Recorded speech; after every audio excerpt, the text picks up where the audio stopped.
SSC পরীক্ষা 2025-এর ইংরেজি প্রথম পত্র পরীক্ষা কিন্তু আগামী রবিবারে হওয়ার কথা ছিল। তবে পরীক্ষার বর্তমান যে অবস্থা এবং যে পরিস্থিতি অবশেষে দাঁড়িয়েছে, সেখানে এসএসসি পরীক্ষার ইংরেজি প্রথম পত্র পরীক্ষার ডেট পেছানোর সম্ভাবনা দেখা যাচ্ছে। সে বিষয়ে আসলে শিক্ষামন্ত্রী বা শিক্ষা উপদেষ্টা কি বললেন এবং আমাদের সর্বশেষ এসএসসি পরীক্ষার্থীর বর্তমান অবস্থা কি, সেই বিষয়গুলো আমরা একটু দেখব।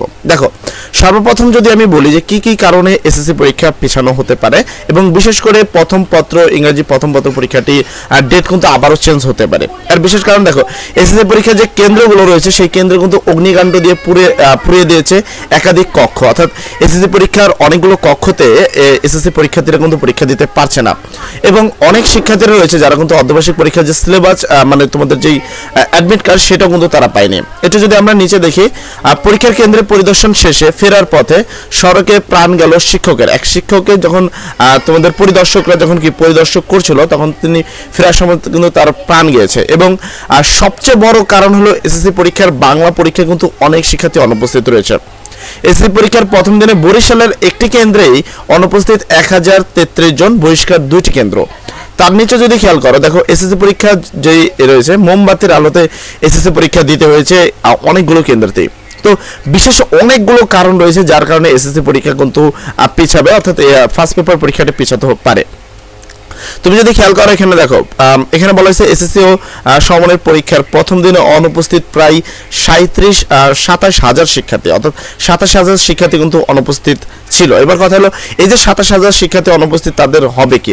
তারপরে যে মোমবাতির আলোতে পরীক্ষা দিচ্ছে, এদের কি হবে? এই বিষয়গুলো নিয়েই কিন্তু শিক্ষা উপদেষ্টা বর্তমান ভাবছেন, ঠিক আছে? এবং অনেকগুলো শিক্ষা প্রতিষ্ঠানে কিন্তু তোমাদেরকে অ্যাডমিট কার্ড দেওয়া হয়নি এবং বেশ, আমি গতকাল একটা নিউজে দেখলাম যে অনেক শিক্ষার্থীরা কিন্তু উপস্থিত হতে পারেনি পরীক্ষার কেন্দ্রে, এবং তাদের কি হবে? এবার সে বিষয়ে যদি আমি একটু খেয়াল করি, যে সর্বপ্রথম আমি এটা তোমাদের দেখাবো যে এসএসসি পরীক্ষাতে মোট কতজন অনুপস্থিত। তো এখানে যদি নিউজটাকে দেখছি, এখানে একটা আপডেট নিচ্ছে, তুমি দেখতে পাচ্ছ এসএসসি ও সমমানের পরীক্ষার প্রথম দিনে অনুপস্থিত হলো 37,000 শিক্ষার্থী। এখানে বলছে এসএসসি ও সমমানের পরীক্ষায় সারা দেশে অনুপস্থিত ছিল 26,928 জন শিক্ষার্থী, আর বহিষ্কার হয়েছেন 22 জন শিক্ষার্থী। এবার অনুপস্থিতের হার 1.56%। গত বছরের প্রথম দিনে সারা দেশে অনুপস্থিত ছিলেন 19,000 জন, কিন্তু সে জায়গায় কিন্তু শিক্ষার্থীর সংখ্যা বেড়েছে এবং এর মধ্যে কিন্তু একদল শিক্ষার্থী রয়েছে যারা তোমাদের এসএসসি পরীক্ষা মানে 1 মাস পিছিয়ে যাচ্ছে, অর্থাৎ পরীক্ষা স্থগিত চাচ্ছে। তারপরে তুমি যদি এখানে একটু নিচে খেয়াল করো, যে এসএসসি পরীক্ষার যে পরীক্ষার কেন্দ্রগুলো রয়েছে সেই কেন্দ্রগুলো কিন্তু পুড়িয়ে দিয়েছে। তো এসএসসি পরীক্ষার সেই কেন্দ্রগুলো যদি পুড়িয়ে দেওয়া হয় এবং সেখানে কিন্তু শিক্ষার্থীরা পরীক্ষা দিবে, এবং এসএসসি পরীক্ষার এই পুড়িয়ে দেওয়ার কারণে এসএসসি পরীক্ষার সেই কেন্দ্রগুলো কিন্তু আর পরীক্ষা নেওয়া সম্ভব নয়। অর্থাৎ সেই সকল শিক্ষার্থীরা কোথায় পরীক্ষা দিবে, এই বিষয়গুলো কিন্তু জানা রয়েছে।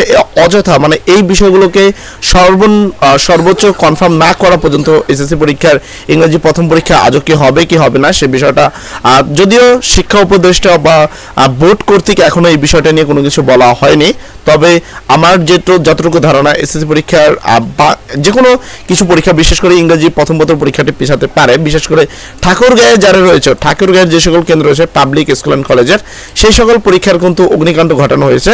তো যার ফলে কিন্তু রাতে যেহেতু এই বিষয়ে পরীক্ষা অগ্নিকাণ্ড ঘটেছে, তো সেই ক্ষেত্রে কিন্তু তাদের পরীক্ষাটা কিন্তু নাও হতে পারে। তো আশা করি তোমরা আমাদের কথাগুলো বুঝতে পেরেছো এবং এসএসসি পরীক্ষার ইংরেজি পরীক্ষার প্রিপারেশন সবাই নিবা। শুধু এখানে যেই কেন্দ্রগুলো পুড়িয়ে দেওয়া হয়েছে সেই কেন্দ্রগুলো ব্যতীত বাকিগুলো কিন্তু পরীক্ষা অনুষ্ঠিত হবে। তাই সবাইকে প্রিপারেশন নিবা। সবাই ভালো থাকবা, সবার জন্য দোয়া করি। আসসালামু আলাইকুম।